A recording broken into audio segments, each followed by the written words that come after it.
Thank you. Senator Kennedy. Thank you, Mr. Chairman. Judge, congratulations.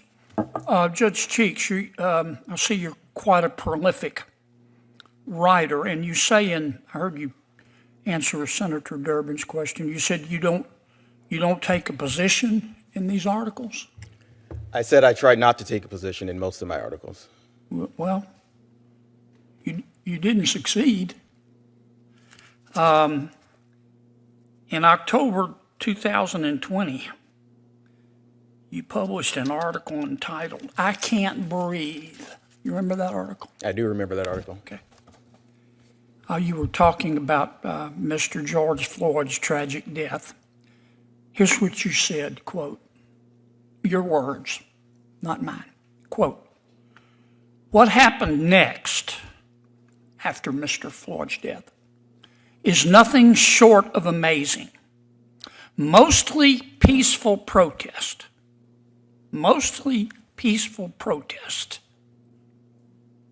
broke out almost immediately in Minneapolis, and the use of excessive force by police officers became the villain in a sea of protesters," end quote. Did I read that accurately? That sounds correct, yes, Senator. All right, and then in October of 2019, you wrote an article entitled "Raising Responsibility: A Concerned Parent's Perspective." You remember that? I do remember that, yes. Did you take a position in that article? I recall my position being talking about how am I going to address issues with my children. So you did take positions, unlike what you told Senator Durbin.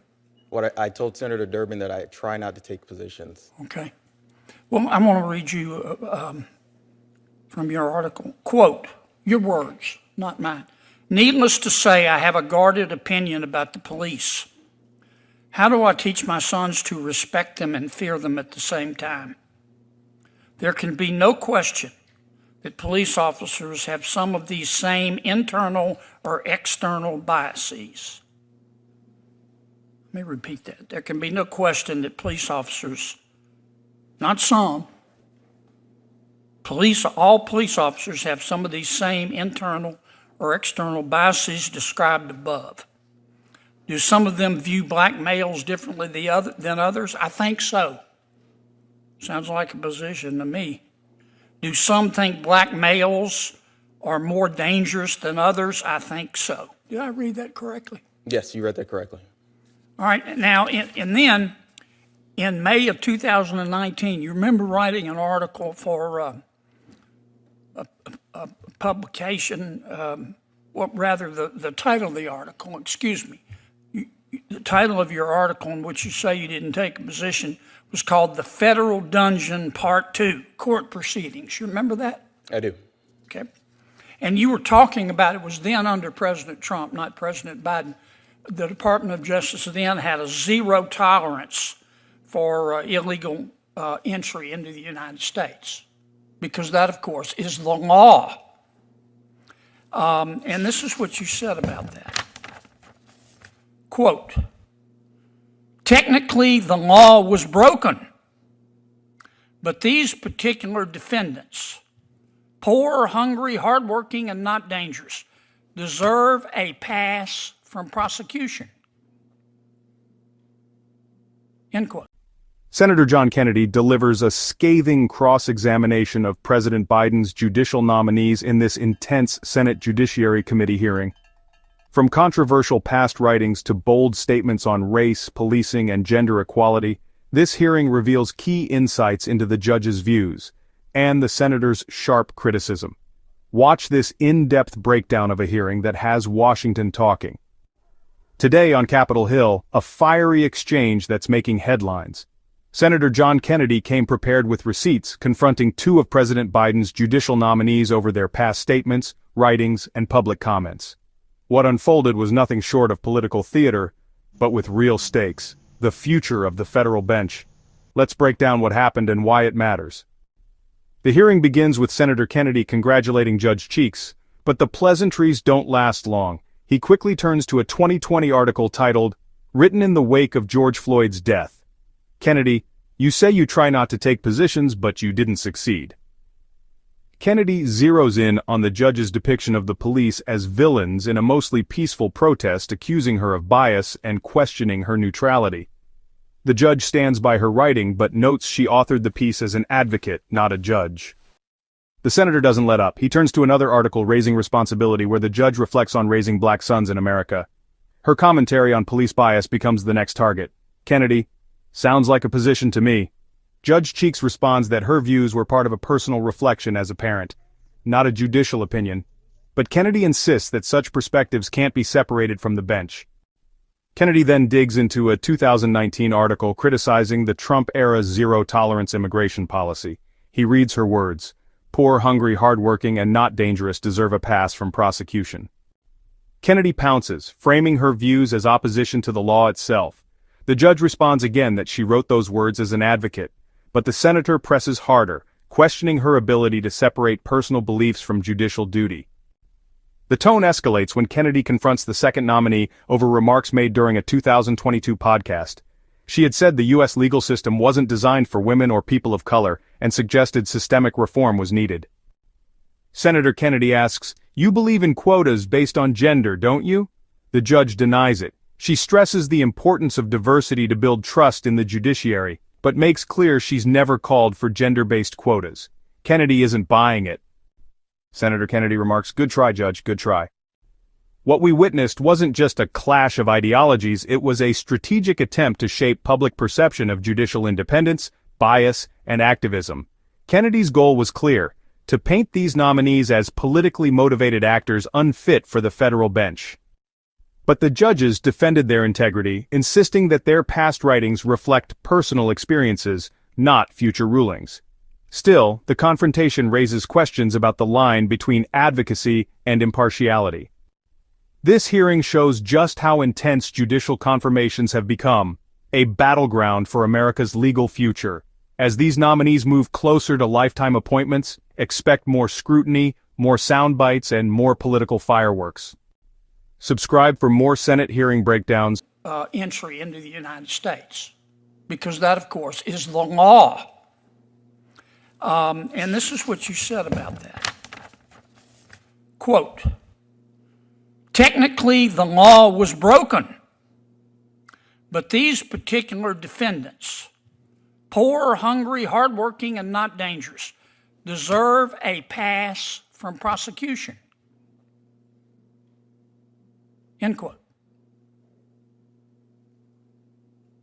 Saying that illegal immigration should not be criminalized as a position, is it not? It is. What I'd like to add is that everything that I wrote while I was an advocate, not a sitting judge. Oh, I see. That makes a difference. Did you that was- mean it when you wrote it?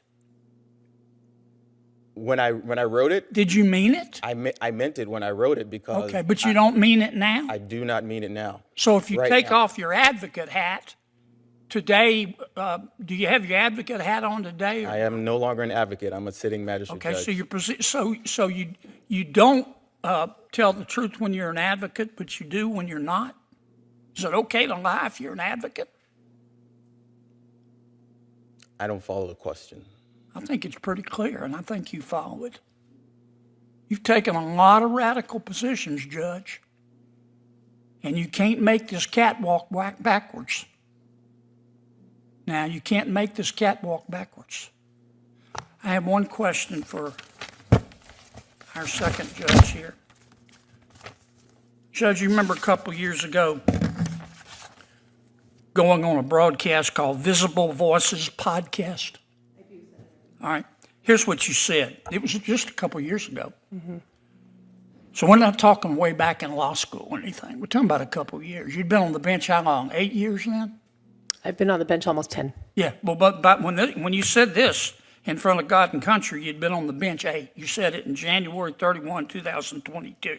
Here's what you said, quote, "I think that COVID has brought a lot of these issues to bear, especially in the legal profession, where I tell a lot of people all the time, we, the people, never included people of color or women. When you have an institution that is set up by property-owning white men for 200 years or so, it wasn't geared towards thinking about what would be the best work schedule or how we could really incorporate women with children in this field. So it's been a challenge that COVID was exacerbated, end quote. Did I read that correctly? Yes, Senator, you did. And then you go on later in the podcast to call for quotas based on gender, don't you? No, sir, I never, Yes, you ever do. claimed If the anything senator about will give quotas. me time, I'll read what you said.